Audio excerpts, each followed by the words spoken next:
ಎಲ್ಲರಿಗೂ ನಮಸ್ಕಾರ ವೀಕ್ಷಕರೇ. ಕರ್ನಾಟಕ ರಾಜ್ಯ ಸರ್ಕಾರ ಈಗ ಅತಿವೃಷ್ಟಿಯಿಂದ ಬೆಳೆಯನ್ನು ಕಳೆದುಕೊಂಡ ರೈತರಿಗೆ ಇನ್ನೊಂದು ಗುಡ್ ನ್ಯೂಸ್ ಅನ್ನು ಕೊಟ್ಟಿದೆ.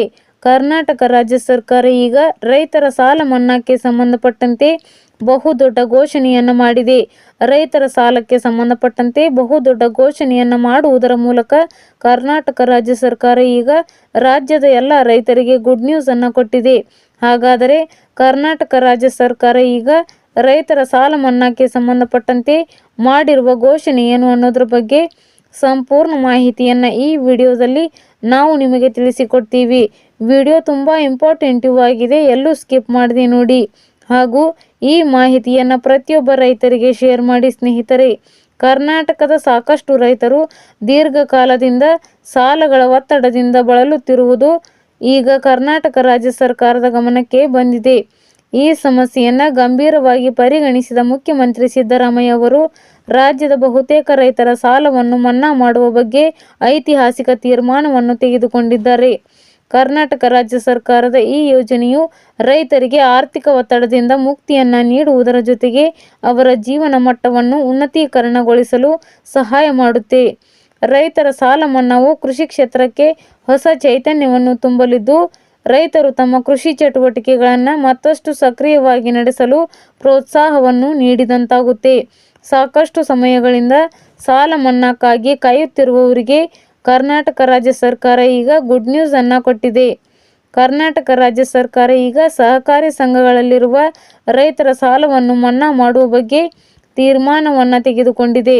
ಸಹಕಾರ ಸಪ್ತಾಹ ಕಾರ್ಯಕ್ರಮದಲ್ಲಿ ಮಾತನಾಡಿದ ಸಿದ್ದರಾಮಯ್ಯ ಅವರು ಇದರ ಬಗ್ಗೆ ಘೋಷಣೆಯನ್ನು ಮಾಡಿದ್ದಾರೆ. ದೀರ್ಘಕಾಲಗಳಿಂದ ಸಹಕಾರಿ ಸಂಘಗಳಲ್ಲಿ ಇರುವ ರೈತರ ಸಾಲವನ್ನು ಮನ್ನಾ ಮಾಡುವ ಬಗ್ಗೆ ಈಗ ಕರ್ನಾಟಕ ರಾಜ್ಯ ಸರ್ಕಾರ ತೀರ್ಮಾನವನ್ನು ತೆಗೆದುಕೊಂಡಿದೆ. ರಾಜ್ಯ ಸರ್ಕಾರ ಎಷ್ಟು ಸಾಲವನ್ನು ಮನ್ನಾ ಮಾಡುತ್ತೆ ಅನ್ನೋದ್ರ ಬಗ್ಗೆ ಇನ್ನೂ ಕೂಡ ಅಧಿಕೃತವಾಗಿ ಘೋಷಣೆಯಾಗಿಲ್ಲ. ಸ್ನೇಹಿತರೆ, ನೀವು ಕೂಡ ರೈತರಾಗಿದ್ದು ಎಷ್ಟು ಸಾಲವನ್ನು ಮಾಡಿಕೊಂಡಿದ್ದೀರಿ ಅಂತ ನಮಗೆ ಕಮೆಂಟ್ ಮಾಡಿ. ಬಾಡಿಗೆ ಮನೆಗೆ ಸಂಬಂಧಪಟ್ಟಂತೆ ಈಗ ಕರ್ನಾಟಕ ಹೈಕೋರ್ಟ್ ಕರ್ನಾಟಕ ರಾಜ್ಯಾದ್ಯಂತ ಹೊಸ ನಿಯಮವನ್ನು ಜಾರಿಗೆ ತಂದಿದೆ. ಬಾಡಿಗೆ ಮನೆಯಲ್ಲಿ ವಾಸವಿರುವವರಿಗೆ ಮತ್ತು ಬಾಡಿಗೆ ಮನೆ ಮಾಲೀಕರಿಗೆ ಈಗ ಹೊಸ ನಿಯಮವನ್ನು ಜಾರಿಗೆ ತರಲಾಗಿದೆ. ಕರ್ನಾಟಕ ಹೈಕೋರ್ಟ್ ಈಗ ಬಾಡಿಗೆ ಒಪ್ಪಂದದಲ್ಲಿ ಬಹುದೊಡ್ಡ ಬದಲಾವಣೆಯನ್ನು ಮಾಡಿದೆ. ಕೆಲವು ಬಾಡಿಗೆ ಮನೆ ಮಾಲೀಕರು ಪದೇ ಪದೇ ಬಾಡಿಗೆಯನ್ನು ಹೆಚ್ಚಳ ಮಾಡುತ್ತಾರೆ. ಈ ಕಾರಣಗಳಿಂದ ಕರ್ನಾಟಕ ಹೈಕೋರ್ಟ್ ಈಗ ಬಾಡಿಗೆ ಒಪ್ಪಂದದಲ್ಲಿ ಬಹುದೊಡ್ಡ ಬದಲಾವಣೆಯನ್ನು ಮಾಡಿದೆ. ಮನೆ ಬಾಡಿಗೆಯನ್ನು ಯಾವಾಗ ಏರಿಕೆ ಮಾಡಬೇಕು ಅನ್ನೋದಕ್ಕೆ ಸಂಬಂಧಪಟ್ಟಂತೆ ಕರ್ನಾಟಕ ಹೈಕೋರ್ಟ್ ಈಗ ರಾಜ್ಯಾದ್ಯಂತ ಹೊಸ ನಿಯಮವನ್ನು ಜಾರಿಗೆ ತಂದಿದೆ. ಹಾಗಾದರೆ ಮನೆ ಬಾಡಿಗೆಗೆ ಸಂಬಂಧಪಟ್ಟಂತೆ ಕರ್ನಾಟಕ ಹೈಕೋರ್ಟ್ ಜಾರಿಗೆ ತಂದಿರುವ ಹೊಸ ನಿಯಮ ಏನು ಅನ್ನೋದ್ರ ಬಗ್ಗೆ ಸಂಪೂರ್ಣ ಮಾಹಿತಿಯನ್ನು ಈ ವಿಡಿಯೋದಲ್ಲಿ ನಾವು ನಿಮಗೆ ತಿಳಿಸಿಕೊಡ್ತೀವಿ. ವಿಡಿಯೋ ತುಂಬ ಇಂಪಾರ್ಟೆಂಟಿವ್ ಆಗಿದೆ, ಎಲ್ಲೂ ಸ್ಕಿಪ್ ಮಾಡದೆ ನೋಡಿ. ಹಾಗೂ ಈ ಮಾಹಿತಿಯನ್ನು ಬಾಡಿಗೆ ಮನೆಯಲ್ಲಿರುವ ಪ್ರತಿಯೊಬ್ಬರಿಗೂ ಶೇರ್ ಮಾಡಿ ಸ್ನೇಹಿತರೆ. ಕರ್ನಾಟಕ ಹೈಕೋರ್ಟ್ ಈಗ ಹೊಸ ನಿಯಮವನ್ನು ಜಾರಿಗೆ ತಂದಿದ್ದು, ಇನ್ನು ಮುಂದೆ ಬಾಡಿಗೆ ಅಗ್ರಿಮೆಂಟ್ಗಳು ನೋಂದಾವಣಿ ಆಗದೇ ಇದ್ದರೆ ಆ ಮನೆಯ ಬಾಡಿಗೆಯನ್ನು ಯಾವುದೇ ಕಾರಣಕ್ಕೂ ಏರಿಕೆ ಮಾಡುವಂತಿಲ್ಲ ಅಂತ ಆದೇಶವನ್ನು ಹೊರಡಿಸಿದೆ. ಬಾಡಿಗೆ ಅಗ್ರಿಮೆಂಟ್ಗಳನ್ನು ಕಡ್ಡಾಯವಾಗಿ ನೋಂದಾವಣಿ ಮಾಡಬೇಕು.